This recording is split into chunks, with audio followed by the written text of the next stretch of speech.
every child, every human being, every friend, every peer deserves to have at least one person in their lives who knows the color of their eyes.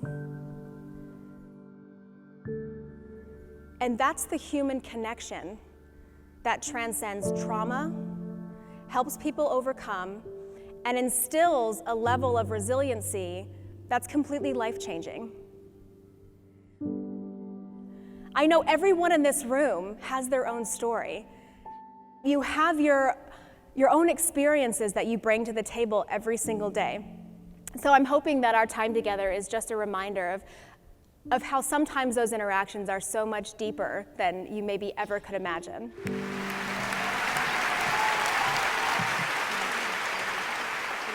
After spending almost a decade in foster care system, Ashley is the author of an international bestseller. She not only survived, but thrived, telling her story in her memoir, 3 Little Words. 3 Little Words is in development to become a major motion picture, and now Ashley has released her second book, which is called 3 More Words.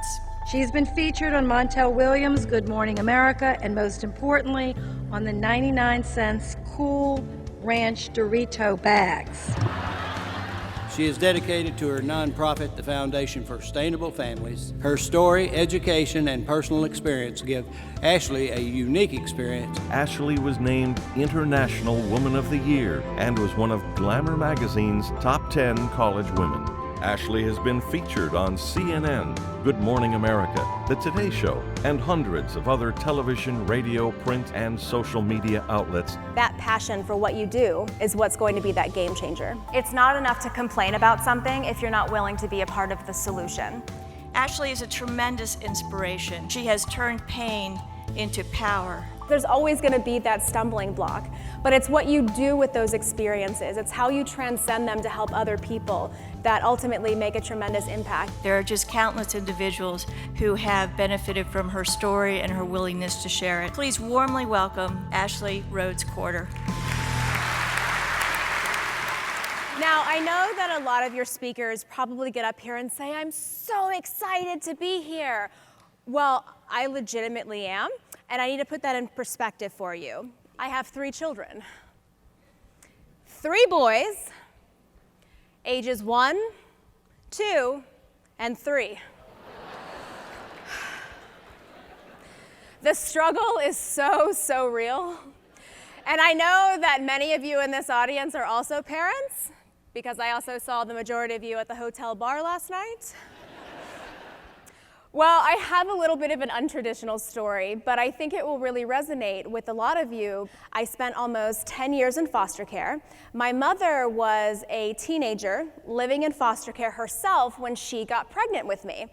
And unfortunately, after she got into some troubles, as statistics would tell us, it was the cycle of abuse. So my brother and I ended up in foster care, and she turned to the people who gave her food, shelter, housing. Unfortunately, those people were the drug dealers and the pimps and the people who didn't progress her life in a positive way. There is always a way to overcome even the most frustrating circumstances. I was able to find my outlet and my sanctuary in school. I used to say I acted out academically when I would go back into my foster homes and use bigger words than they understood. And I think everybody has a variety of coping mechanisms that they use to get through their daily lives, to get through their struggles.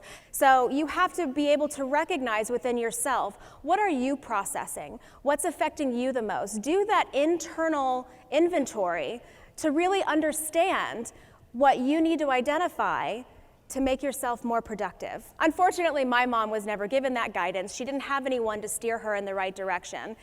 So my brother and I spent over a decade in foster care.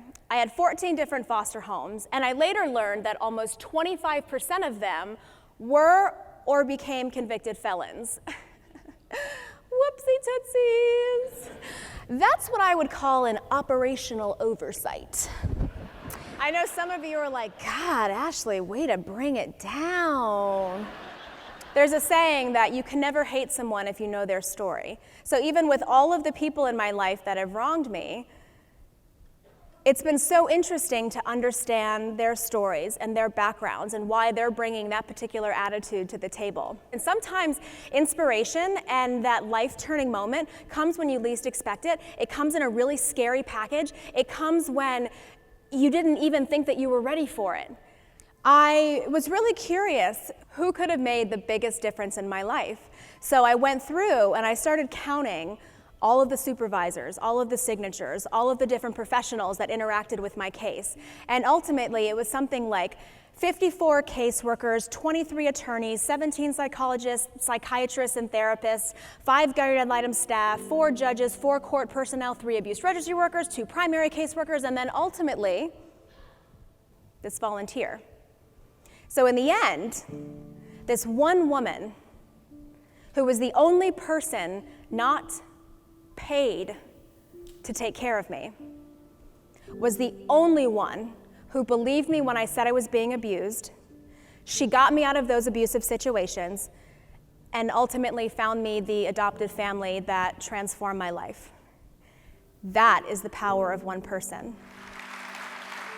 I think what's really poignant about all of this is that you may not realize that you're a social worker. You actually have tremendous people skills, social work skills, and these are things that you use in your lives every day. But I'm hoping that my story can really be a reminder of how you are inspiring people to do better, how you are coping with the changes in your professional life and your personal life, and how that translates to the people that you work with, how it inspires your coworkers, how it hopefully motivates you to become a more productive member of society and the workplace. If you're able to really recognize and appreciate that you have an opportunity to make a tremendous difference for at least one person, that's huge.